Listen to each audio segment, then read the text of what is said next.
Hi, and welcome to Drafting Compliance. I'm Kayne, he's Tom, and we were live and in person last time in Texas talking about supply chain risk. I can say the sign arrived from Texas, but I haven't had a chance yet to put it up on the wall.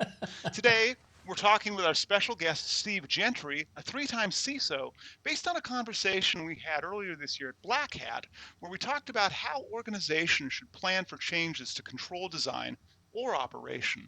But before we get to that, we have some funny looking beers. What are we drinking today, Steve? Ciders. Ciders are so much better than a regular. I can't do IPAs, and I listened to these previously, Tom. I know you're an IPA fan, but That's okay. I'm all for new experiences. This will be new to me. I think I've had a cider once, believe it or not, and that's it. We could not Put align. cider in punches. Yeah, I've had some mixes with cider. That's for sure. We could not align. Believe it or not, ciders are even hard to align in three geographies than I think craft beer. I tried all week to get either your incline or your strongbow. So I'm going to be the odd man out today. What do you have in your hand, Steve? Incline. It's a Marionberry cider. And I have the same. What are you drinking today, Tom? Something completely different. This is Cider Boys. It's a peach apple cider. So the idea that there's a cider out there with peach in it was intriguing to me because I do like peach tea. So thought I'd give that a try. Fair enough. So what do you say we crack our individual drinks and if you're a pour guy, pour it. If you're not, drink it however you like. I hope I'm putting this in the right glass, Tom, because I've just got this beer Stein sent. Oh, it's purple. It's purplish. This reminds me already. This is kind of triggering, right? You remember that pink stuff we drank? Yeah, I do. Episodes ago. A couple of pink things. That was just terrible. Well, mine doesn't look anything like yours. Mine looks like it smells very like a very light beer.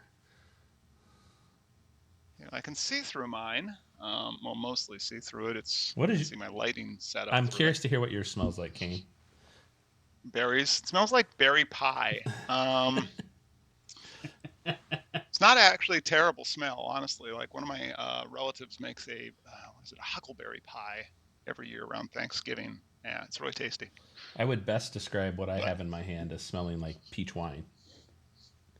It's got peach wine could be all right. It could also produce a hangover. Yeah, it's got that real alcohol smell behind the peach, but it's interesting. So do you have another high test one, Tom, like we did in Texas? I don't know. I didn't even look what the ABV. Oh, this is 6.5. Yeah, this is 5%. So I'm.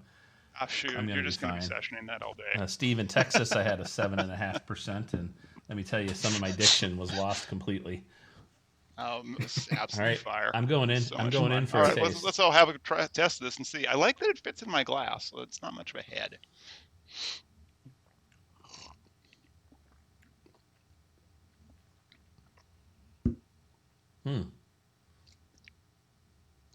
Not at all unpleasant. This is it's effervescent. It's got bubbles to it. So that's the first thing. This one's kind of flat. First thing I feel on the tongue is that almost a little champagne-y, I guess, and then all peach.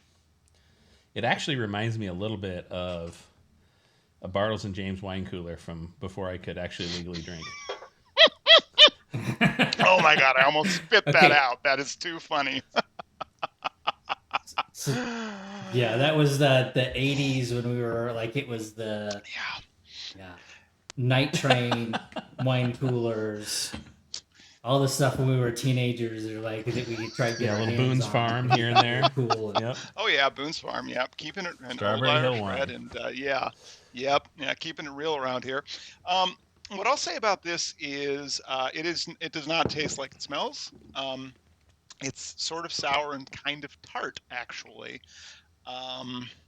It also reads kind of flat. This is the best beer I've definitely had this week, possibly this month. Also, it's a cider, so yeah.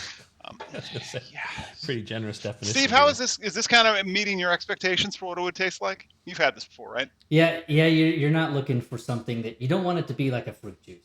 You're not looking for like if it's like a fruit juice and it's a high sugar content.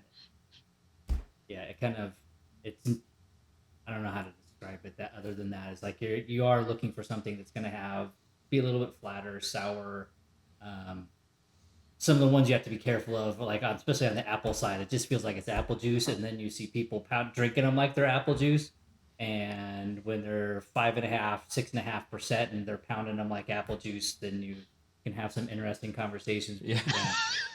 Yeah, it is. You're looking for a little bit more of that bitter or tart sense than you would with. I definitely have All some right, well, at tart. least it's reading like it should. Yeah, I think a good rule of thumb is if it comes in a beer bottle, you shouldn't pound it. If it comes in a box with a straw, feel free to just drink as much as you like. What if it comes in a box with a tap, Tom? I think that's different as well. All right, well, we will review these towards the end of the episode. But Steve, we're glad we have you on today. We were talking to Black Hat before the show. What was that, 3 months ago? It feels like a few years ago, but it was still 2023 Black Hat. And I wanted you to lead off our conversation with some common challenges that organizations face when they're updating or changing their controls to align with FedRAMP requirements.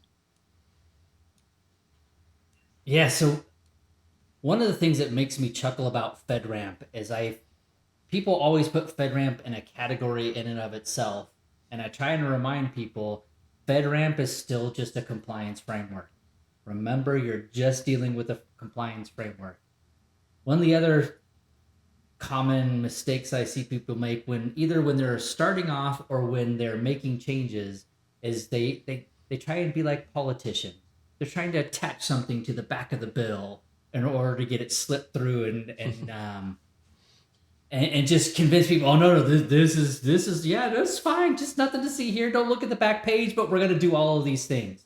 So my first recommendation, whenever you're making changes, stick to what the control is. Mm-hmm. Yes, you're always going to have security activities you need to fix. Yes, you're always going to have continual process improvement you need to make. Remember that you're on a continual process improvement path, but be true to what that control means to your organization and stick to that instead of trying to sneak something else in that you've been trying to get engineering to do, or you've been trying to get another organization to take care of at the same time. You're like, oh, well, this is close to, because if you get caught doing that, I mean, the heads of these other organizations, they're not idiots. A lot of times they want to see the controls. They want to walk through it. If they think that you're trying to pull a fast one on them, you're harming your relationship. So stick to the controls. Pay attention to what you're trying to accomplish, because it is a compliance framework. I'm sure you've said this many times in and of yourself, but compliance is not security. So what are you trying to accomplish with this change? What is the end goal of this change? Mm-hmm. It should be an iteration on what you're doing. It should be helping you move along the compliance path. It should be helping you make improvements, whether you're baby stepping. Sometimes you got bigger changes that you're making along your compliance path or your security program path, but limit the scope to that. And I don't mean that if you've got things that are likely aligned or closely aligned that you can't see if you can work through it together. Mm-hmm. Or if you have complementary changes and you're talking to engineering like, hey, I know this is outside of FedRAMP, but we've got this other thing that we're working on. If we do this one thing, it will cover both of these controls. So the second thing I would say, find ways to get the biggest bang for your buck by getting wins for your organization by able to combine a couple of things if you can. And I know I just said don't tack on a bunch of stuff. Right. What I'm talking about is don't try and pull a fast one on things, but actually try and combine work. So your engineering thing is getting a 2-for-1 or 3-for-1 anytime that they can. And Tom, we're probably going through a bit of that right now with the Rev 4 to Rev 5 updates, right? Oh, absolutely. I mean, as we look at the healthy list of controls associated with the FedRAMP moderate, you're exactly right. Don't push it through piecemeal. Push it through in bundles so folks understand that this is sort of all encompassing and they don't have to touch the same application 5 times, right? So I think that's really smart. On your point about it's just another compliance framework, the only caveat I would add to that is certainly FedRAMP brings a level of diligence that most folks are not particularly used to having. If you're just a SOC 2 shop or an ISO shop, that's generally an annual scramble. With FedRAMP, you're going to see a monthly Kanban, and you're really going to want to move your operations towards continuous instead of just annual. So I do think there's a little nuance there, but I think you're exactly right. Don't be bewildered by the name FedRAMP. It is just a set of controls, and it is just a compliance framework. And just for our viewers Yeah, there, and it's Tom used the term conmon. If you look up our old episodes for continuous monitoring, I'm pretty sure we can put a link to that as well. But we've already talked about continuous monitoring and about the perspective that this is not a one and done or done annually, but this is really on a continuous spectrum. it's also why I like to. So typically with organizations I work at, I'm primarily running the security programs at SaaS companies, and so you have your SOC 2 international companies. The international audience always loves their ISO 27001. So I always stagger. I do my SOC 2 at one point in the year, and then 6 months later, I'm doing my ISO. You're in this regular cycle of like, I've got different auditors for each, and it helps you in that continued process improvement. And so if you're in that cycle of like, hey, I'm already not doing just a one and done trying to scamble. If you're looking at these tools, I happen to know one that I've used in the past that happens to do some automated testing and be able to do these, create these links where it's pulling in data for you, so you can do. Just He can't, sounds can't like think he's of the name off the describing top of my shameless plug head. at this Appreciate point, that. Tom. Yeah, it sounds. I mean, it sounds exactly like us. Been a hyperproof customer, but this is what I love about the current. I started. I'm going to go back in time for a little bit. I started my GRC implementations were Archer. Those were the first implementations I did. Multiple companies, multiple implementations when I was a consultant of implementing Archer. I really love the brand of GRC tools that are out now, like Hyperproof. You've got a couple of competitors out there that I've also seen doing really good things. That it's the focus on like how much can we automate, how much can we pull in, so you're in that continual process improvement. So if you're already building that program of continual process improvement, if you're already building a tune of continually monitoring your things instead of waiting and doing the scramble there, or the bunch ball mentality where it's like watching little kids play soccer, where it's all of your GRC team latching on to HR for a couple of weeks just before the auditors show up. I love that visual. That's fantastic. It's a bad way to run the program, and you typically piss people off. But with the tools that we have nowadays, this shouldn't be a thing. Like, this is why FedRAMP, I think, is getting easier to implement, because it's been around long enough that tools like Hyperproof are making it easier to understand. The GRC world, for the ones who are actually looking at modern GRC programs and not these big behemoth with 11 different components that you don't implement more than 2 of them, but you just spend. I won't. But I think FedRAMP also, it's getting easier, but it's still not free. And something else I remember you and I had chatted about at Black Hat was the financial considerations that an organization might face when they're making their changes to FedRAMP compliance. Yeah. One of the things we're just talking about GRC tools is, are you using a GRC tool? Does your GRC tool handle FedRAMP compliance component? Or are you still running off of spreadsheets? I do remember the days that it was easier to not use Archer and to just use a spreadsheet to track my compliance controls. And we were doing the manual mapping of like, okay, well, we're doing SOC 2. This is before SOC 2. We're doing our SSAE 16 audit, and we've got our ISO audit, and let's map how these controls. And you're going that and like, okay, now we're going to add FedRAMP in. How does this all map up? And we're doing it through spreadsheet. We're tracking it. We're sending out the spreadsheets to everyone. So GRC tool, if you're not running one, or if you don't have one that has FedRAMP controls, that to me, that's the first one you want. You do not want to be manually monitoring. Well, yeah, because that's really going to drive up your labor costs. Exactly. I was just going to make that point, Yeah. Kayne. You're actually saving money generally by implementing a good tool to manage the routine pieces of the compliance march. So I agree. And those routine pieces, of course, are evidence collection, evidence testing, but also, just going back to Steve's point, I was also, when I was doing executive advisory, I had so many associate consultants spend countless hours doing mapping between, well, I've got PCI and I need to do HIPAA, and now I need to do ISO, and so many spreadsheets getting binned together. It's nice that's such a routine thing. Modern tools like Hyperproof can do that automatically and also reuse that compliance evidence. So Steve, as you said, when you do your ISO at the 6-month mark and you do your SOC 2 at the 12-month mark, you may as well reuse the same evidence you've been collecting as opposed to coming up with some brand new process, right?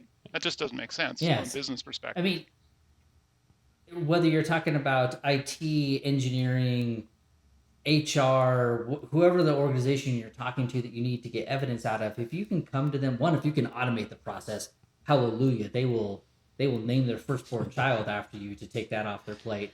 Or if you can come to them on very limited times, they're like, okay, this isn't an automated process. We need to collect this, and we've got this data, and you're doing that on a regular basis. Or as they're doing their regular jobs and they can dump data into a folder, and you can just go grab it and like, hey, I've already got it here. I already had to grab it for ISO. Now I've got it for my SOX. It simplify. You will be the hero of the day. And we always need, like, security often is the bad. That's not often the common evil, thing bad for person. the security department, although we are getting away from being the department of no to finally being a business enabler. But I love that becoming the hero of the day. Yeah, just find ways that, like, what is that win that you can get for them? Make their life easier as you're going through this audit. And then as you're doing things like that, if you're talking about, hey, here's the cost if we're doing all of this manually. So you need to, when you're talking cost, you need to be data driven.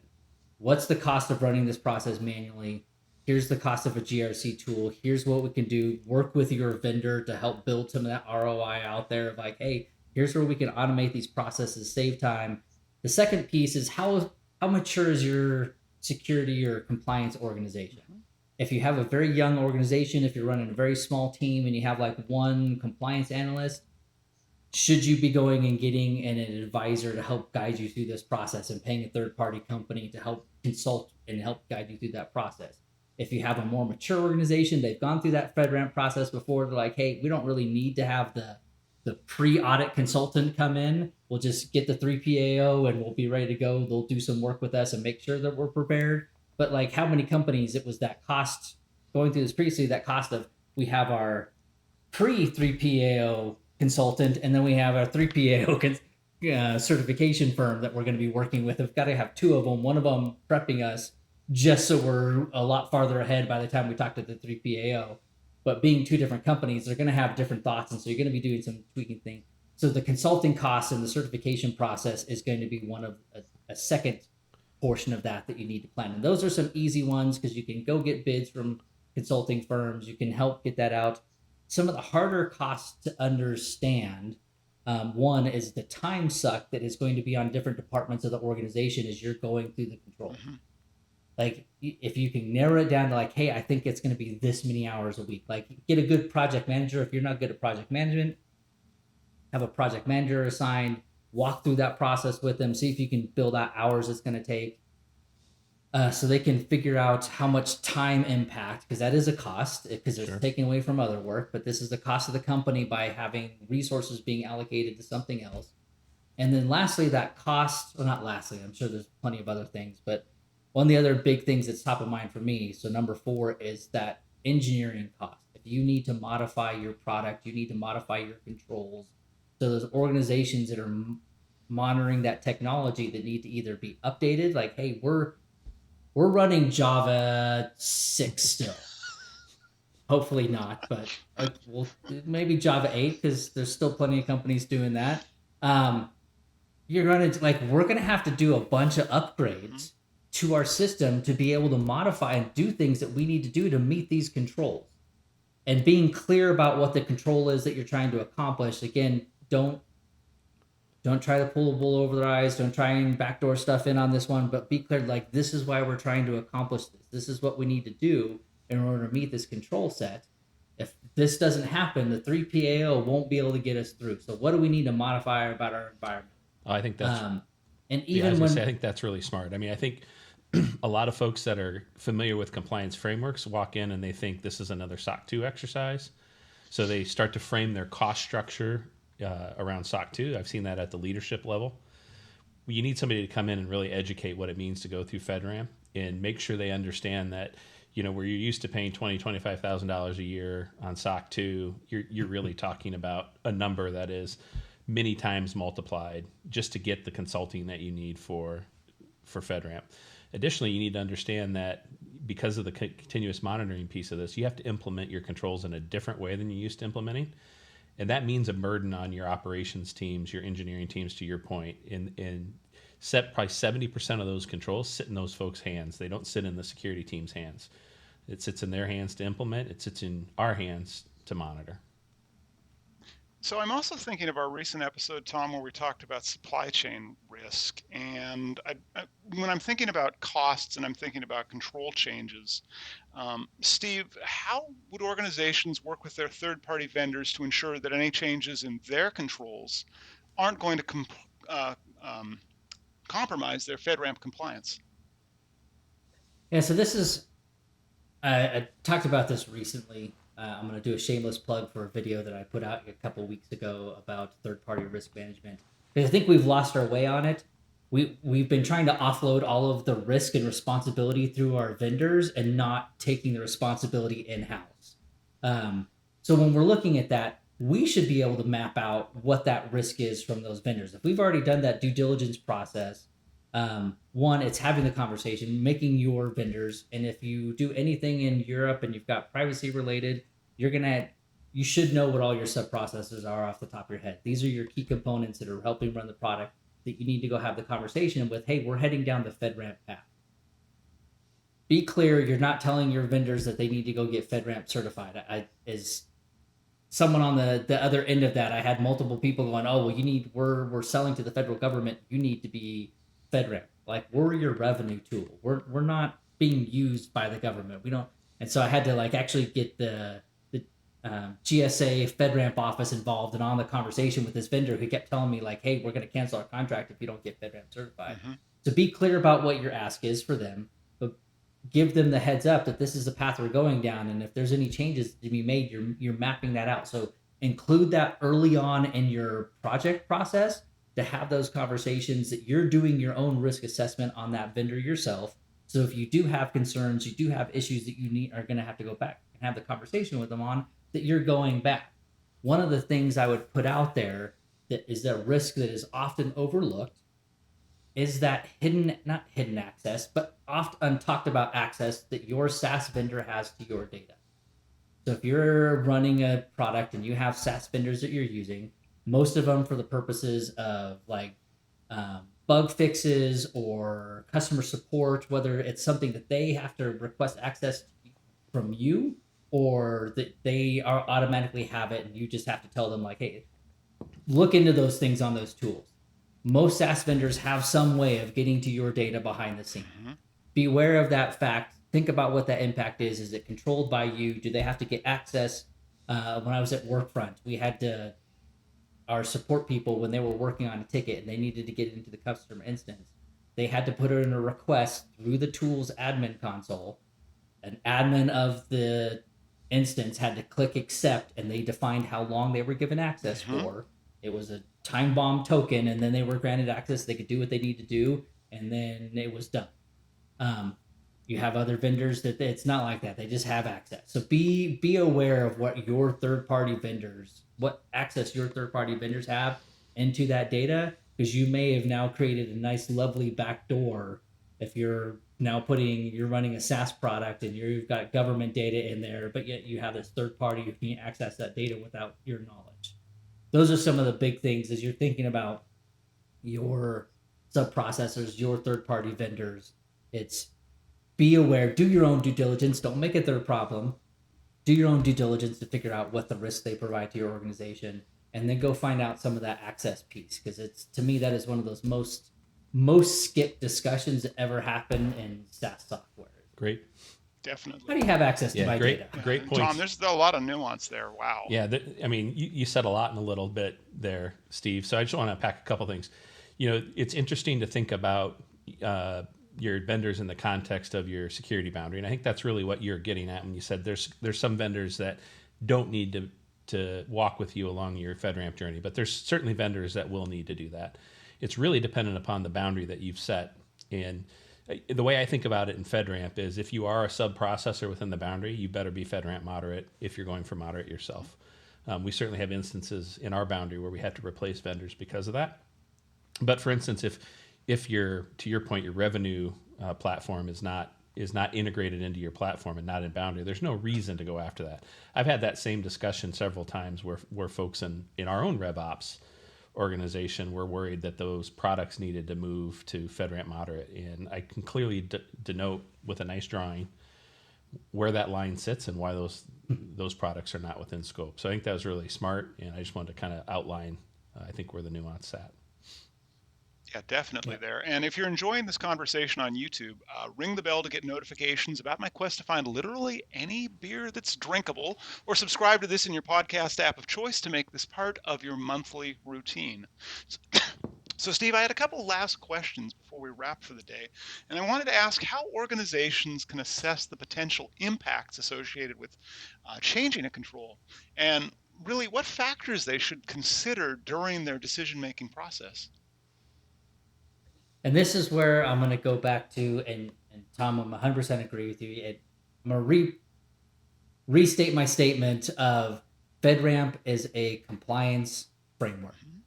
Keep that in mind as you're going through this. It's just like whether you're modifying SOC, whether you're modifying ISO, FedRAMP, it's that same mindset. Be thoughtful of the impact that it has. And yes, like I always tell people in organizations, like, hey, should we go get FedRAMP? I'm like, hey, do you want $1 million buy-in to start off with? Because that's just the mindset you got to start off with, of like, expect about $1 million and it's going to grow from there as we do more of our due diligence.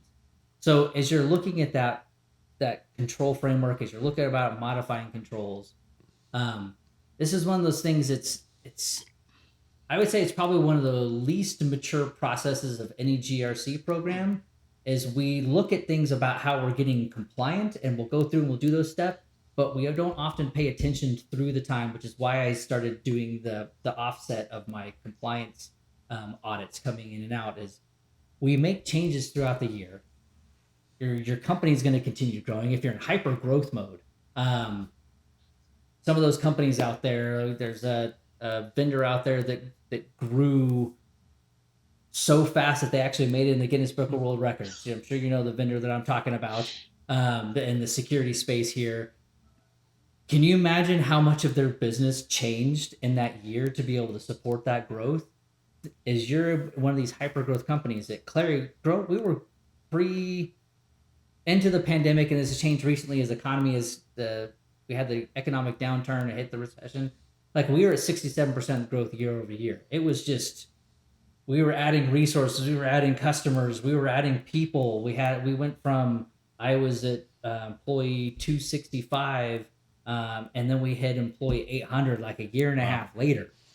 And so you're at this point where you've got so many more people involved in the process. So I know this is very rambling on this aspect, but it's one of these things when you're looking at change controls, whether you need to change the control or whether you need to go back and assess whether controls have changed. It's not just because, hey, FedRAMP came out and went from Rev 4 to Rev 5. It's how is your business functioning? Mm-hmm. Are you still doing the things the same way today as you were 6 months ago?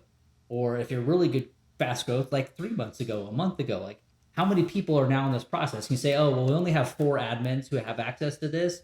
Well, that was great when you had a company of 200. Now you have a company of 1,000 and you've got 12 or you've got 20. Or they started doing these things like I've come into companies and like, oh, well, when we started off, we created a profile for engineers and this is the access we got. That's great. We're now several hundred employees into it and all engineers are still getting the same access as the first employees. Oh boy. That's and so they all like they have access to everything. Yeah. And so he's like, oh, who's got root access to the DBs? Well, that's 220 engineers, including the brand new first year right out of uni engineers who've never actually worked in a real job or never actually worked at a job, but now for some reason we've given them full. I've always said a good measure is does your CEO still have admin rights in your Active Directory or your Office 365 instance, right? Yeah, that's definitely not a best practice. And I think that's the last question I want to ask Steve, and maybe Tom, you've got some perspective on this too, because we've discussed like some things that you should not do, and I think that's important. But I want to pivot that and say, if there are any best practices you can share for organizations that are looking to adjust their control design to meet new or to meet updated FedRAMP criteria. Yeah, best practices. I think I'd go back to some of the conversations we had of bundling.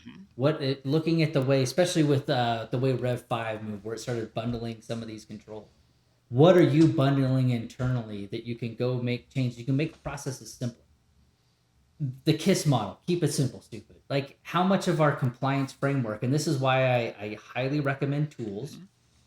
like using a GRC tool, helping automate this process for you as much as it can, keeping your team from doing things, because one of those best practices is keeping the is going with the KISS model. Like how do we bundle this together to achieve these controls in the easiest way possible? Don't complicate it, just keep it simple. Like help these people have a win in their life.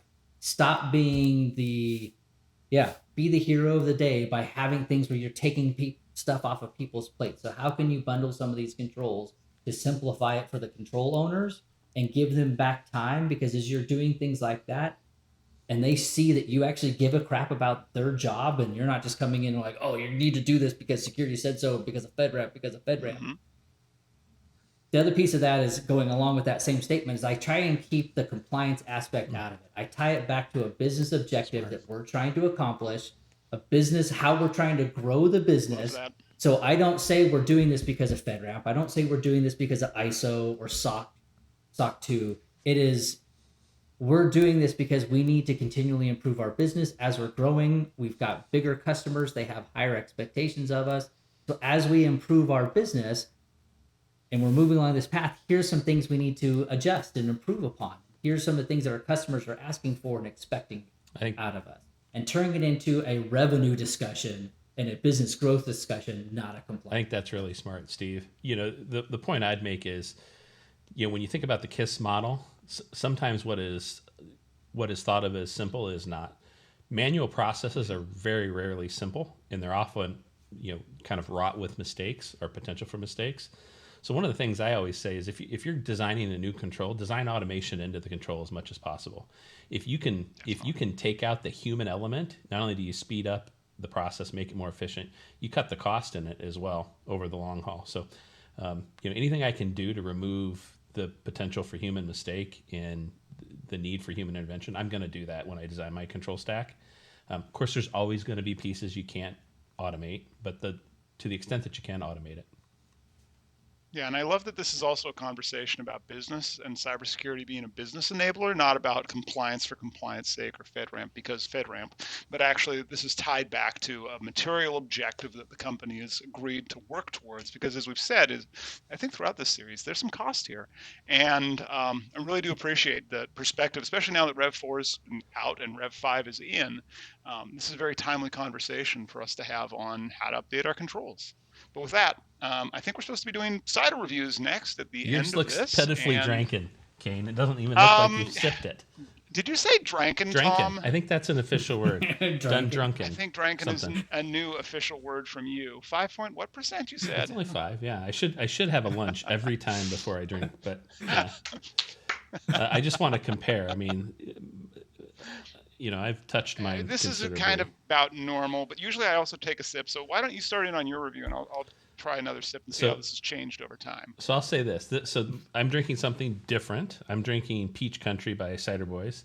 It's very interesting. I'm going to stick with my, initial review, and this tastes a lot like a Bartles and James did back in the 80s. So those who are listening that know that taste, you'll be familiar with it. It's not unpleasant to drink. Neither were the Bartles and James back in the day. It's still not as interesting to me as a beer or to my palate as an IPA. But this is easy to drink. It's not hard to drink. It's something that if I'm over at somebody's house and they offer it to me, I'm not going to say no. I mean, it tastes like peach and apple. It's not hard to drink at all. I would get Kane. Fantastic. I would probably give this a 5 because I'm not going to go seek it, but it's certainly drinkable. I think, Tom, you and I are coming to even though we're drinking completely different things, I will say this, the flavor profile on this has not changed. It reminds me, funny enough, kind of reminds me of a very light red wine with a fruit, like a berry bouquet, in that it's not really carbonated. It's a little bit sour. There's a little bit of bitterness there. There's not a lot of depth going on, so not a high tannin count if I was to be thinking of this as a red wine. I'm going to put this in at a 5. It is inoffensive. It's not terrible. I certainly, like you, would not seek it out. But Steve, I want to thank you for suggesting it, as this is probably one of the better beers that I've had on the show, even though it is a cider. Steve, how are you going to rate this one on a 10-point scale? Well, I'm just glad that I could ever, for the first time in my life, be associated with the word inoffensive.